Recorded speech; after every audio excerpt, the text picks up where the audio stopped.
Jesus was a Jew. His first followers were Jews. And so if we are to understand Jesus, we have to understand ancient Judaism. The Jews believed in one God, whom they called Yahweh, with whom they believed they had a covenant or special relationship. Jews traced their ancestry back to Abraham in the Bible. The descendants of Abraham became the children of Israel, also known as the Hebrews. God gave his law to the people of Israel. If they followed his law, he would favor them. This was the term of the covenant. Jews call this law the Torah. It can be found in the first 5 books of the Bible, also known as the books of Moses. Israel existed as a political kingdom under the kingship of King David, who lived around 1000 BCE. But in later centuries, Israel was conquered and eventually fractured as a unified kingdom. The surviving tribe of Judah remained, but they were eventually exiled into Babylon around 586 BCE.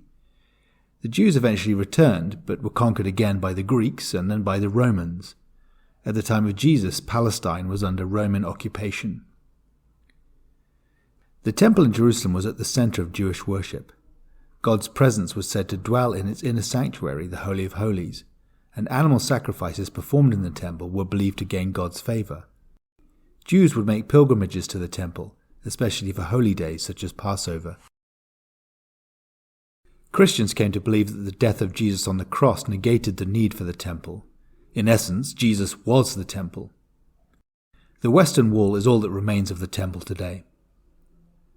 The Jewish historian Josephus writes that the Jews were divided into 4 main groups or sects at the time of Jesus. The Pharisees were the largest group. They controlled religious affairs from their power base in the synagogues. They believed in both the written law and the oral law. The 613 commandments of the written law, the Torah, were supplemented by their oral interpretation by the rabbis. The Pharisees believed that the oral law had also been revealed to Moses by God, but had been passed down via the oral and not the written tradition. An example of the oral law is as follows. The Torah states that it is forbidden to boil a kid in its mother's milk. The oral Torah explains that this prohibition extends to a ban on eating meat with any kind of dairy product. Jesus has his own oral law and thus comes into conflict with the Pharisees. This might more accurately reflect the conflict between the Pharisees and the early Christian community over what constituted the true Judaism. The Pharisees became the predominant sect in Judaism after the destruction of the temple and are the foundation for later developments of Judaism. The Sadducees were the priestly wealthy class who controlled political affairs from the temple in Jerusalem. The high priest of the temple was a Sadducee. They rejected anything except the written law. Jesus came into conflict with the Sadducees when he cleanses the temple, and it is the high priest who hands him over to the Romans. Zealots were Jewish nationalists who despised the Romans and believed in direct action to rid Palestine of their rule.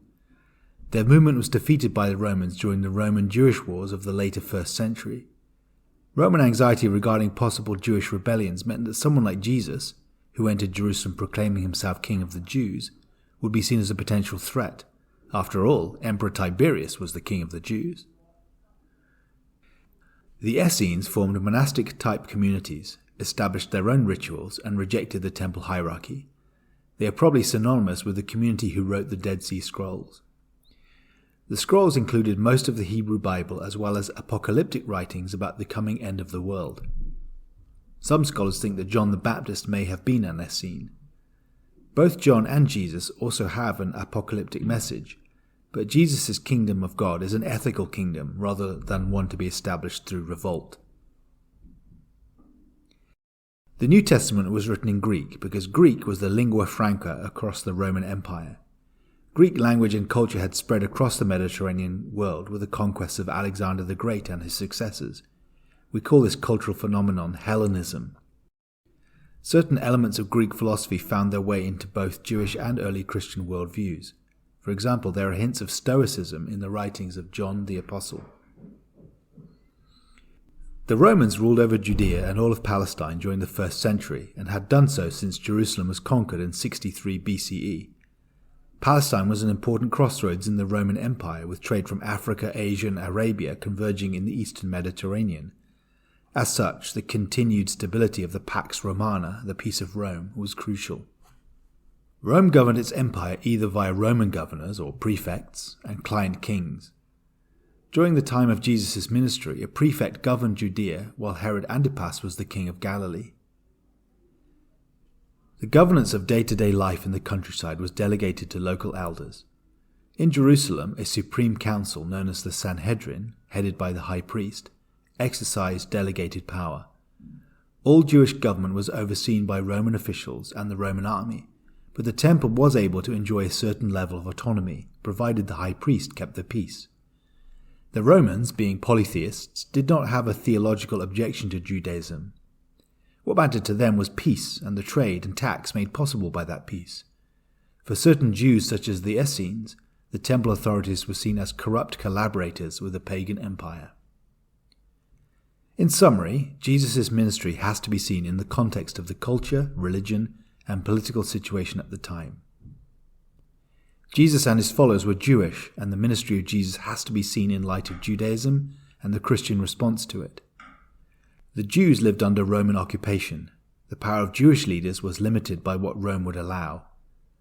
The dominant intellectual culture was Hellenism, which had a philosophical influence on early Christian writings.